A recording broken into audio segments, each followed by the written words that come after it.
میں آپ کو سمجھا رہا ہوں جو فصیح ہوتا ہے وہ لٹریچر ہے، اچھی زبان، اور قرآن پورا کا پورا فصیح عربی میں نازل ہوا ہے.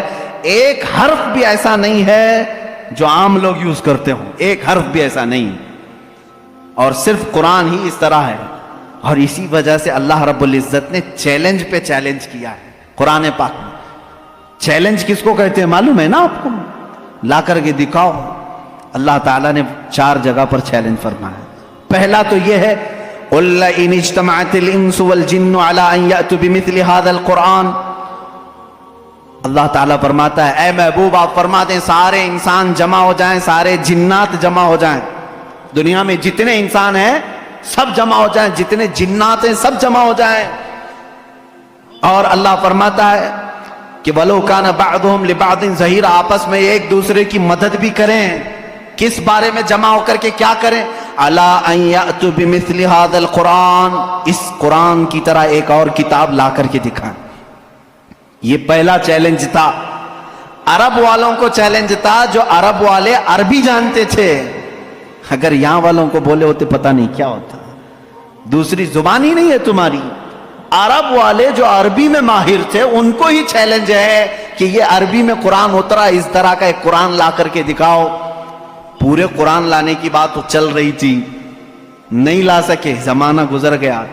اس کے بعد رب تعالیٰ نے اس چیلنج کو تھوڑا ہلکا کر دیا، کم کر دیا. کہا ام یقولون افترا فأتوا بعشر سور مثلہ.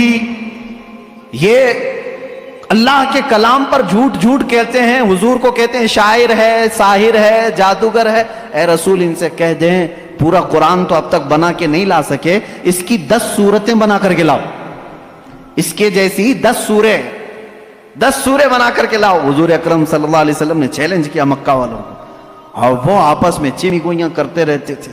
ارے چیلنج تھوڑا ہلکا ہو گیا، اب تو بناؤ.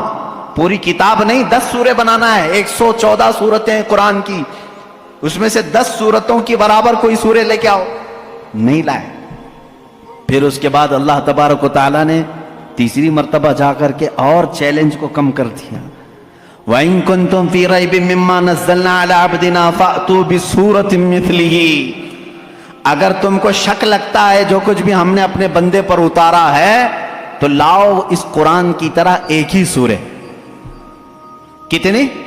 ایک سورے لے کر کے آؤ. پہلے پورا قرآن کے جیسا لانے کا چیلنج تھا، بعد میں 10 سورے لانے کا چیلنج تھا. پھر تیسری مرتبہ رب تعالیٰ نے کیا فرمایا؟ ایک سورے لے کے آؤ. نہیں لائے. اور حضور اکرم صلی اللہ تعالیٰ علیہ وسلم نے کیا فرمایا معلوم؟ ایک سورے جب وہ نہیں لائے، اس زمانے میں کیا ہوتا تھا؟ کمپٹیشن ہوتا تھا شعر و شاعری کا. مشاعرے ہوتے ہیں نا، اچھا شعر کس کا ہے اس کو انعام دیا جائے. جو شعر و شاعری کرتے ہیں وہ جانتے ہیں. عرب والے شعر و شاعری میں بہت مشہور تھے. سال میں ایک مرتبہ مکہ میں حج کے موقع پر سب بڑے بڑے شاعر جمع ہوتے تھے، اپنے شعر سناتے تھے، اور جس کا شعر سب سے اچھا ہوتا تھا اس کے شعر کو کعبے کے دروازے پر لٹکایا جاتا تھا. اور اس کی فضیلت تھی سال بھر تک وہ شعر نکالے نہیں جاتے تھے، بلکہ اگلے سال اس سے بھی بہتر کوئی لاتا تو وہ نکالتے پھر اس کا لٹکاتے تھے. یعنی ورلڈ گینیز بک میں جس طرح ریکارڈ درج کیے جاتے ہیں، ارے میاں یہ ابھی جو ہے 100 انڈے کھایا ہے، اب دوسرے کا نام اسی وقت لکھا جائے گا جب 150 انڈے کوئی کھا کے آئے ہے. وہاں ریکارڈ بنانے کے لیے شعر و شاعری ہوتی تھی، اور مکہ میں خانہ کعبہ کے دروازے پر لٹکائے جاتے تھے. وہ ہر سال کا معمول تھا. ایک سال میرے آقا صلی اللہ تعالی علیہ وسلم نے لکھا انا اعطیناک الکوثر فصلی لربک وانحر ان شانیک هو الابتر. 3 آیتیں ہیں، ایک چھوٹی سورہ ہے. لے جا کر کے میرے آقا صلی اللہ علیہ وسلم نے خانہ کعبہ کے دروازے پر لٹکایا. آؤ عرب والو، اس سے بہتر کوئی چیز ہو تو اس کو اتارا جائے گا اور دوسرا اس کا لایا ہوا شعر لگایا جائے گا. یہ چیلنج چلا مہینہ 2 مہینے کئی دن تک. سارے پریشان تھے. اس وقت جو موجود تھے ان کے بس میں نہیں تھا. ایک بہت بڑے شاعر کو یہ لوگ یمن سے یا کسی علاقے سے لے کر کے آئے اور اس سے کہا یہ چیلنج محمد نے دیا ہے صلی اللہ علیہ وسلم کہ یہ 3 آیتیں ہیں اس کے اندر، اس سے بہتر کوئی چیز لا کر کے دکھائے. آپ کو سمجھ میں نہیں آئے گا یہ 3 چیزیں بنانے میں کیا دقت ہے. میرے عزیزوں یہ صرف 3 آیتیں نہیں ہیں، جب اس کے حروف کو جوڑ کر کے دیکھا جائے تو یہ زبان جاننے والے ہی جانتے ہیں کہ اس کے فائدے کیا کیا ہیں۔ وہ بڑا شاعر آیا جو بات بھی شعر و شاعری میں کرتا تھا، اگر وہ پوچھتا کسی سے آپ خیریت سے ہیں تو شعر سے ہی پوچھتا تھا، اگر اس سے آپ پوچھتے کھانا کھائے جواب بھی شعر میں دیتا تھا۔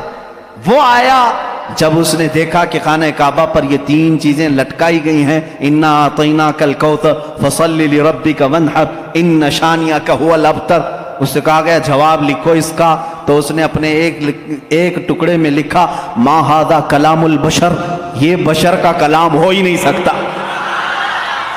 میں کیا جواب دوں، یہ بشر کا کلام ہو ہی نہیں سکتا۔ وہ چلا گیا، یہ چیلنج چلتا رہا، کوئی نہیں لا سکا قرآن کے مثل۔ اور آپ کو میں